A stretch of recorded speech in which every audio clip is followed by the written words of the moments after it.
دوستو black hole کیا ہے؟ یہ بلیک ہول کس طرح سے پیدا ہوتے ہیں؟ قرآن کریم کی سورہ نجم کی پہلی آیت میں اللہ سبحانہ و تعالیٰ ارشاد فرماتا ہے کہ قسم ہے ستارے کی کہ جب وہ غائب ہونے لگے۔ دوستو اس آیت مبارکہ پر غور کریں اور آج کی سائنس کا مطالعہ کریں تو سائنس ہمیں بتاتی ہے کہ جب کوئی ستارہ موت کے قریب پہنچ جاتا ہے، یہاں آپ کو بتا دوں کہ ہمارا سورج بھی ایک ستارہ یعنی اسٹار ہے، تو پہلے وہ اسٹار ایک ریڈ سپر جائنٹ میں تبدیل ہو جاتا ہے اور پھر اس ستارے کی گریوٹی کی وجہ سے دباؤ پیدا ہوتا ہے اور وہ ایک سپر نووا دھماکے سے پھٹ کر بلیک ہول میں تبدیل ہو جاتا ہے، یعنی وہ چمکتا ہوا ستارہ غائب ہو جاتا ہے، جیسا کہ قرآن کریم کی سورہ نجم کی آیت میں اللہ سبحانہ و تعالیٰ نے ارشاد فرمایا ہے کہ قسم ہے ستارے کی جب وہ غائب ہونے لگے۔ دوستو اب سوال یہ پیدا ہوتا ہے کہ یہ بلیک ہول سائز میں کتنا بڑا ہو سکتا ہے اور کوئی بھی ستارہ بلیک ہول میں تبدیل ہونے کے بعد کتنا طاقتور ہو سکتا ہے۔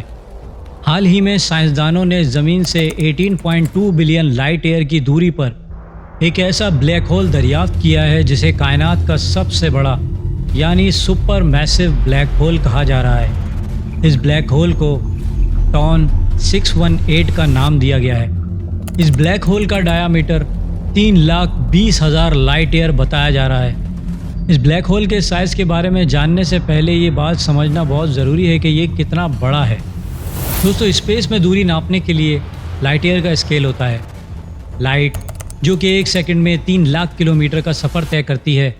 اور چاند سے زمین تک روشنی کو آنے میں 1.24 سیکنڈ لگتے ہیں، کیونکہ چاند سے زمین کا ڈسٹینس 3,84,400 کلومیٹر ہے۔ اب اگر لائٹ روشنی مسلسل 1 سال تک یوں ہی سفر کرے تو وہ دوری 1 لائٹ ایئر کہلاتی ہے، اور جس گیلیکسی میں ہمارا سولر سسٹم موجود ہے اس گیلیکسی کا سائز 1,00,000 لائٹ ایئر ہے۔ مگر دوستو یہ ٹون 618 سپر میسو بلیک ہول ہماری ملکی وے گیلیکسی سے بھی 3 گنا بڑا ہے اور بہت طاقتور ہے، جو کہ ہماری اربوں خربوں سورج والی گیلیکسی کو بہت آسانی سے کھا سکتا ہے۔ یعنی یہ بلیک ہول ہماری پوری گیلیکسی کو ہی اپنے اندر غائب کر سکتا ہے، جبکہ ہماری گیلیکسی کے سینٹر میں بھی ایک بہت بڑا بلیک ہول موجود ہے۔ سائنسدانوں کے مطابق ہر گیلیکسی کے سینٹر میں ایک سپر میسو بلیک ہول موجود ہوتا ہے، جس کی گریوٹی کی وجہ سے ہی ہزاروں لاکھوں سورج اس بلیک ہول کے گرد چکر لگا رہے ہوتے ہیں، اور ان سورج کے گرد ہماری زمین جیسے لاکھوں پلینٹ گھوم رہے ہوتے ہیں۔ ہماری ملکی وے گیلیکسی کے سینٹر میں جو بلیک ہول موجود ہے اسے ہم سیجیٹیریس اے کے نام سے جانتے ہیں۔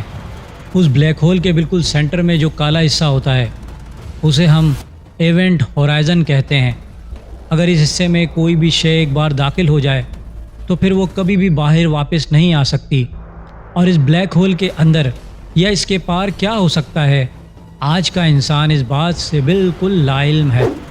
عام طور پر یہ گمان کیا جاتا ہے کہ بلیک ہول کے اندر صرف اندھیرا ہی اندھیرا ہے، یا بلیک ہول کے اندر بہت ہی زیادہ گریوٹی ہونے کی وجہ سے یہ ہر چیز کو اپنے اندر کھینچ کر اسے فنا کر دیتا ہے۔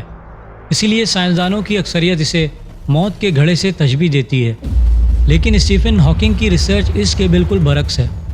ہاکنگ کہتے ہیں کہ جب ہم بلیک ہول کے اندر دیکھ ہی نہیں سکتے کہ بلیک ہول کے اندر کیا ہے، تو پھر یہ کیسے کہا جا سکتا ہے کہ بلیک ہول موت کے گھڑے ہیں؟ بلکہ ہم یہ بھی تو سوچ سکتے ہیں کہ یہ بلیک ہول دوسری کائنات میں جانے کے راستے ہیں، یا یہ بلیک ہول دوسری کائنات میں جانے کا دروازہ بھی تو ہو سکتا ہے۔ اسٹیفن ہاکنگ کہتے ہیں کہ اگر آپ بلیک ہول میں داخل ہو گئے تو آپ دوسری کائنات میں داخل ہونے کے لیے تیار ہو جائیں، مگر شاید پھر آپ اس کائنات میں کبھی بھی واپس نہ آ پائیں، کیونکہ بلیک ہول کی گریوٹی اتنی طاقتور ہوتی ہے کہ یہ پورے کے پورے ایک اسٹار کو ہی نگل جاتی ہے۔ مگر سائنسدانوں کا ماننا ہے کہ اس کائنات میں واپس آنے کے لیے آپ کے پاس سپر پاورز ہونی چاہیے، تب ہی آپ بلیک ہول سے نکل کر اپنی کائنات میں واپس آ سکتے ہیں۔ اب سائنسدانوں کی اس تھیوری کو سامنے رکھیں تو پوری کائنات میں صرف ایک ہی انسان ایسے ہیں جو اتنی سپر پاور رکھتے تھے کہ وہ آسمان کے سفر کرتے ہوئے پوائنٹ آف انفینٹی تک پہنچے اور وہاں سے واپس اس زمین پر تشریف بھی لائے۔ سفر معراج میں ہمارے پیارے نبی حضرت محمد مصطفیٰ صلی اللہ علیہ وآلہ وسلم تمام آسمانوں کے راستوں کو طے کرتے ہوئے 7ویں آسمان پر سدرۃ المنتہا، جہاں ایک بیری کا درخت کا ذکر آیا ہے، وہاں تشریف لے گئے۔ اور وہ جگہ جہاں تمام مخلوقات کی حد ہے، اور اسی جگہ حضرت جبرائیل علیہ السلام نے ہمارے پیارے نبی حضرت محمد مصطفیٰ صلی اللہ علیہ وآلہ وسلم سے عرض کی کہ یہ میری آخری حد ہے، اگر اس سے آگے میں گیا تو میرے پر جل جائیں گے۔ کیا سدرۃ المنتہا پہ یہ بیری کا درخت ہی تو وہ راستہ نہیں جس کے بارے میں اسٹیفن ہاکنگ کی تھیوری ہمیں بتاتی ہے کہ بلیک ہول ہی شاید کسی دوسری کائنات میں جانے کا راستہ ہو سکتا ہے۔ سفر معراج اور سورہ نجم کی آیات کو سامنے رکھا جائے کہ ہمارے پیارے نبی حضرت محمد مصطفیٰ صلی اللہ علیہ وآلہ وسلم نے سفر معراج پر جس جگہ کا ذکر فرمایا ہے، کیا وہ بلیک ہول کی تمام تعریفوں پر پورا نہیں اترتا؟ سورہ نجم میں اللہ سبحانہ و تعالیٰ ارشاد فرماتا ہے کہ ستارے کی قسم ہے جب وہ غائب ہونے لگے، تمہارا رفیق نہ گمراہ ہوا ہے نہ بہکا ہے، اور نہ وہ اپنی خواہش سے کچھ کہتا ہے۔ یہ تو وہی ہے جو اس پر آتی ہے، جو بڑے طاقتور نے اسے سکھایا ہے، جو بڑا زوراور ہے۔ پس وہ قائم ہوا اور وہ آسمان کے اونچے کنارے پر تھا، پھر نزدیک ہوا، پھر اور قریب ہوا، پھر فاصلہ 2 کمان کے برابر تھا یا اس سے بھی کم۔ پھر اس نے اللہ کے بندے کے دل میں القا کیا، جو کچھ القا کیا دل نے جھوٹ نہیں کہا تھا جو دیکھا تھا۔ پھر جو کچھ اس نے دیکھا تم اس میں جھگڑتے ہو، اور اس نے اس کو ایک بار اور بھی دیکھا ہے سدرۃ المنتہا کے پاس، جس کے پاس جنت الماوا ہے، جب کہ اس سدرہ پر چھا رہا تھا جو چھا رہا تھا، یعنی نور۔ نہ تو اس کی نظر بہکی نہ اپنی حد سے بڑی، بے شک اس نے اپنے رب کی بڑی بڑی نشانیاں دیکھیں۔ دوستو، یہ کائنات لامحدود فاصلوں تک پھیلی ہوئی ہے، اور یہ کائنات اتنی بڑی ہے کہ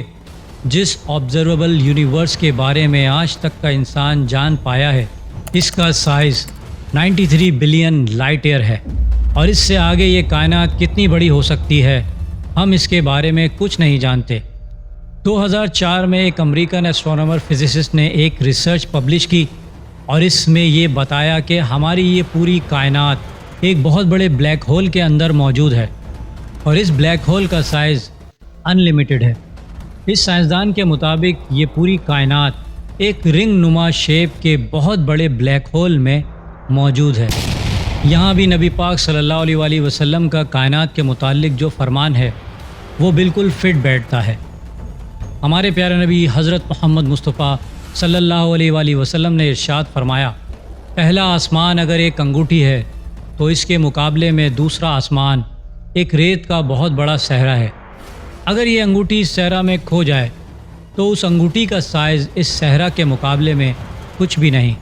اور اسی طرح بالترتیب یہ 7 آسمان ہیں۔ دوستو، بناوٹ کے حساب سے انگوٹھی گول ہوتی ہے، اور یہ بلیک ہول بھی گول ہوتا ہے، اور نبی پاک صلی اللہ علیہ وآلہ وسلم کا یہ فرمان بھی سامنے رکھا جائے تو شاید بلیک ہول ہی دوسری کائنات میں جانے کا راستہ ہو سکتا ہے، اور شاید ہماری یہ کائنات جسے ہم نے آج تک آبزرو کیا ہے یہ کسی بہت بڑے بلیک ہول کے اندر ہو۔ اور نبی پاک نے انگوٹھی ہی کی مثال کیوں دی ہے، یہ اللہ اور اللہ کے رسول صلی اللہ علیہ وآلہ وسلم ہی جانتے ہیں۔ آپ دوستوں کی اس بارے میں کیا رائے ہے کمنٹس کر کے ضرور بتائیے گا۔ دوستوں، امید کرتا ہوں میری ویڈیو سے آپ کی معلومات میں اضافہ ہوا ہوگا اور کچھ نیا جاننے کو ملا ہوگا۔ اگر میری ویڈیو آپ کو اچھی لگی ہے تو میری ویڈیو کو لائک کریں، میرے چینل کو سبسکرائب کریں اور بیل آئیکن پہ بھی کلک کر دیں۔ اب میں ملوں گا آپ کو ایک ایسی انفارمیٹیو ویڈیو کے ساتھ، تب تک کے لیے اللہ حافظ۔